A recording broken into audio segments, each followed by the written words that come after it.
தமிழின் குரலின் பிரதான செய்திகளோடு இணைந்திருக்கின்றோம். முதலில் தலைப்புச் செய்திகள். மகர சிறைச்சாலை கலவரம், 15 கோடிக்கு மேல் சேதம். மனித உரிமைகள் ஆணைக்குழு விசேட விசாரணை.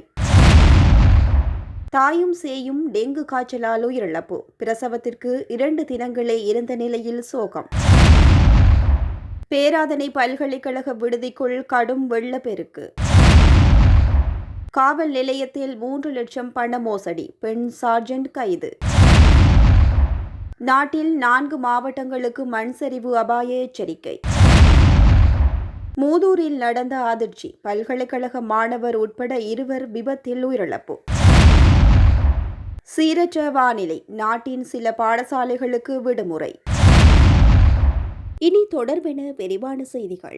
இங்கினியாகல காவல் நிலையத்திற்கு பல்வேறு சேவைகள் மூலம் வருமானமாக சுமார் 2,90,000 ரூபாய் பணத்தை எடுத்து மோசடி செய்த குற்றச்சாட்டில் அந்த காவல் நிலையத்தில் கடமையாற்றிய பெண் காவல்துறை சார்ஜென்ட் ஒருவர் அதிரடியாக கைது செய்யப்பட்டுள்ளார். அம்பாறை காவல்துறையின் விசேட குற்ற விசாரணை பிரிவினரால் குறித்த பெண் சந்தேக நபர் கைது செய்யப்பட்டுள்ளதோடு அம்பாறை காவல்துறை அத்தியட்சகர் அலுவலகத்தினால் நடத்தப்பட்ட உள்வாரி கணக்காய்வு பரிசோதனையின் போதே குறித்த நிதி முறைகேடு கண்டறியப்பட்டுள்ளது. ஒலிபெருக்கி அனுமதி பத்திரங்கள் கொடுத்தல் உள்ளிட்ட பல்வேறு சேவைகளூடாக பெறப்படும் வருமான பணத்தை அம்பாறை காவல்துறை அத்தியட்சகர் அலுவலகத்தின் உத்தியோகபூர்வ கணக்கில் முறையாக வைப்பிலிட வேண்டும். ஆனால் சந்தேக நபரான பெண் காவல்துறை சார்ஜென்ட் காவல் நிலையத்திற்கு பெறப்பட்ட அந்த பணத்தை வைப்பிலிடாது தவறியுள்ளமை கணக்காய்வில் உறுதி செய்யப்பட்டுள்ளதாக காவல்துறையினர் தெரிவித்துள்ளனர். அம்பாறை பிரதி காவல்துறை மா அதிபர் சுஜித் வெதமுல்லவின் உத்தரவில் அம்பாறை வலய பதில் உதவி காவல்துறை அத்தியட்சகர் சம்பத் விக்ரமரத்னவின் மேற்பார்வையில் இந்த கைது நடவடிக்கை முன்னெடுக்கப்பட்டுள்ளது. மகர சிறைச்சாலையில் நேற்று முன்தினம் நடந்த வன்முறை சம்பவத்தால் சிறைச்சாலைக்கு 15 கோடி ரூபாய்க்கும் அதிகமான சேதம் வந்துள்ளதாக ஆரம்பகட்ட தகவல்கள் வெளிப்படுத்தியுள்ளது. மோதலின் போது சிறைச்சாலையின் பெரும்பாலான கட்டடங்களின் கூரைகள் மற்றும் ஓடுகள் சேதமடைந்துள்ளதோடு புனர்வாழ்வு திட்டங்களின் கீழ் தையல் பயிற்சிக்காக பயன்படுத்தப்பட்ட உபகரணங்களும் அளிக்கப்பட்டுள்ளதாக விசாரணைகளில் அம்பலமாகியுள்ளது. சம்பவம் இடம்பெற்ற தினத்தில் நள்ளிரவு வரை கைதிகள் சிறைச்சாலை வளாகத்திலிருந்து வெளிப்புறத்தை நோக்கி கற்களை வீசி தாக்குதல் நடத்தியதாகவும் இதன் காரணமாக சிறைச்சாலையை சுற்றியுள்ள சில வீடுகளுக்கும் சேதம் ஏற்பட்டுள்ளதாகவும் தெரிவிக்கப்படுகின்றது. போலீசாரின் முதற்கட்ட விசாரணைகளின்படி சாத்தான், அசார், பட்டா உள்ளிட்ட சில கைதிகள் இணைந்து பதட்ட நிலையை வழிநடத்தியதாக சந்தேகம் வெளியிடப்பட்டுள்ளது. வன்முறையில் ஈடுபட்டதாக அடையாளம் காணப்பட்ட 104 கைதிகள் பூசா உள்ளிட்ட மேலும் 7 சிறைச்சாலைகளுக்கு இடமாற்றம் செய்யப்பட்டுள்ளனர். சிறைச்சாலைக்குள் போதைப்பொருள் கடத்தல் மற்றும் பரிமாற்றத்தை கட்டுப்படுத்த கடுமையான நடவடிக்கைகள் மேற்கொள்ளப்பட்டதை தொடர்ந்து ஏற்பட்ட போதைப்பொருள் தட்டுப்பாடே இந்த கலவரத்திற்கு காரணமாக இருக்கலாம் என விசாரணை அதிகாரிகள் சந்தேகிக்கின்றனர். சம்பவத்தின் போது 4 கைதிகள் சிறைச்சாலையின் கூரையில் ஏறி எதிர்ப்பை வெளிப்படுத்தியதுடன் அவர்களுடன் பேச்சுவார்த்தை நடத்த சென்ற அதிகாரிகள் மீது கற்கள் வீசப்பட்டதாகவும் தெரிவிக்கப்படுகின்றது. இதையடுத்து சிறைச்சாலை வைத்தியசாலையில் இருந்த மருந்துகள், சமையலறையில் இருந்த கூர்மையான உபகரணங்கள் மற்றும் ஆயுத களஞ்சியத்தில் இருந்த ஆயுதங்கள் பாதுகாப்பான இடங்களுக்கு மாற்றப்பட்டுள்ளன. இதற்கிடையில் மற்றொரு குழுவினர் சிறைச்சாலையின் கட்டடம் ஒன்றிற்கு தீ வைத்ததுடன் கைப்பற்றப்பட்ட போதைப் பொருட்கள் சேமித்து வைக்கப்பட்டிருந்த கட்டடத்தையும் உடைத்து அங்கிருந்த போதைப் பொருட்களை பயன்படுத்தியதாக முதற்கட்ட விசாரணைகள் சுட்டிக்காட்டுகின்றன.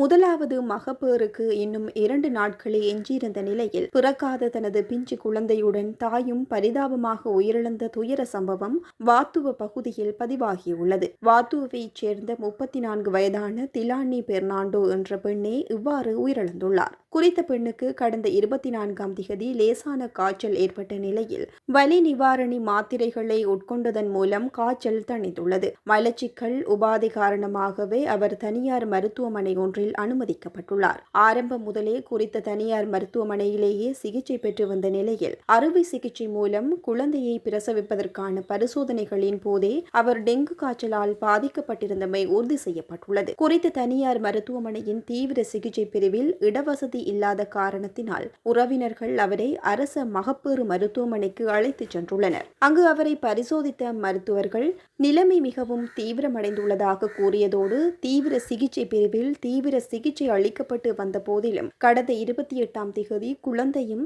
29ஆம் திகதி மாலையில் தாயும் சிகிச்சை பலனின்றி உயிரிழந்துள்ளனர். இறப்பு தொடர்பில் திறந்த முடிவு வழங்கப்பட்டுள்ளதுடன் உயிரிழப்பதற்கு முன்னர் அவருக்கு டெங்கு காய்ச்சல் ஏற்பட்டிருந்தமை இரத்த பரிசோதனையில் உறுதியாகியுள்ளது.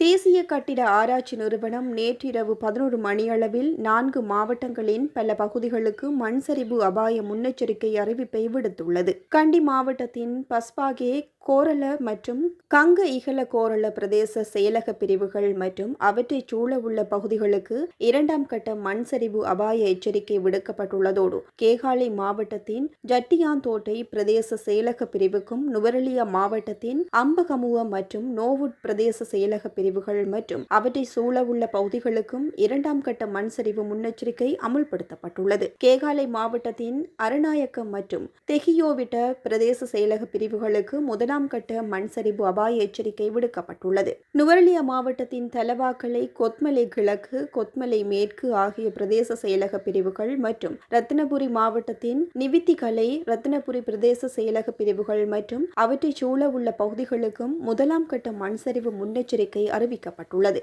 மண் சரிவு அபாயம் நிலவும் பகுதிகளில் வசிக்கும் பொதுமக்கள் அவதானத்துடன் இருக்குமாறும் அதிகாரிகள் வழங்கும் பாதுகாப்பு அறிவுறுத்தல்களை பின்பற்றுமாறும் தேசிய கட்டிட ஆராய்ச்சி நிறுவனம் கேட்டுக் கொண்டுள்ளது.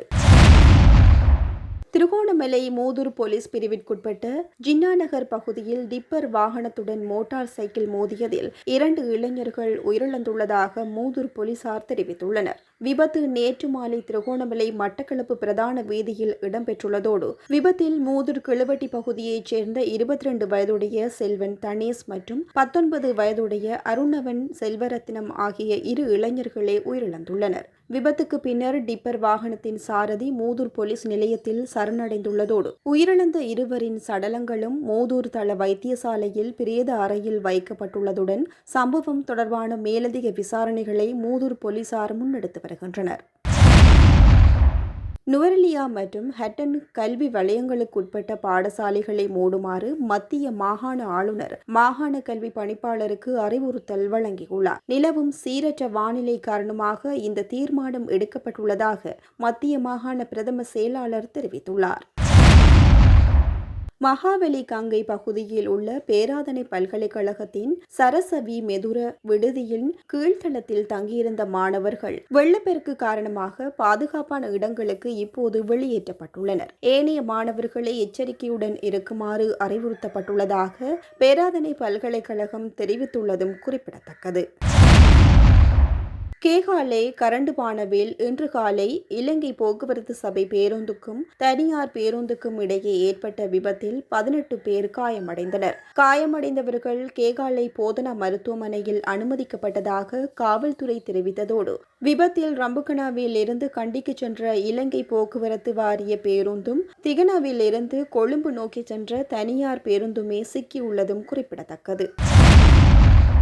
கிழக்கு மற்றும் வடமத்திய மாகாணங்கள் உட்பட கிளிநொச்சி, முல்லைத்தீவு, வவுனியா மற்றும் மொனராகலை ஆகிய மாவட்டங்களுக்கு வளிமண்டலவியல் திணைக்களத்தினால் வெப்பநிலை தொடர்பான விசேட எச்சரிக்கை விடுக்கப்பட்டுள்ளது. மனித உடலால் உணரப்படும் வெப்பத்தின் அளவானது கிழக்கு, வடமத்திய மாகாணங்கள் மற்றும் கிளிநொச்சி, முல்லைத்தீவு, வவுனியா, மொனராகலை ஆகிய மாவட்டங்களின் சில இடங்களில் எச்சரிக்கை மட்டத்தை எட்டக்கூடும் என எதிர்பார்க்கப்படுகின்றது. காற்றின் ஈரப்பதம் மற்றும் அதிகபட்ச வெப்பநிலையை கணக்கிட்டே குறித்த வெப்ப சுட்டெண் கணிக்கப்படுவதாக வளிமண்டலவியல் திணைக்களம் தெரிவித்துள்ளதோடு நீண்ட நேரம் வெயிலில் இருப்பதோ அல்லது வெயிலில் தீவிர நடவடிக்கைகளில் ஈடுபடுவதோ உடற்சோர்வை ஏற்படுத்தும் என்றும் தொடர்ச்சியாக வெளியில் பணியாற்றுவது தசைப்பிடிப்புக்கு வழிவகுக்கும் என்றும் எச்சரிக்கப்பட்டுள்ளது. பொதுமக்கள் போதுமான அளவு தண்ணீர் குடித்து உடலை நீரேற்றத்துடன் வைத்துக் கொள்ளுமாறும் கடினமான வெளிப்புற நடவடிக்கைகளை குறைத்துக் கொள்ளுமாறும் கேட்டுக் கொள்ளப்பட்டுள்ளனர். செய்திகளை தெளிவாக தெரிந்து கொள்ள தமிழின் குரல் சேனலை சப்ஸ்கிரைப் செய்யுங்கள்.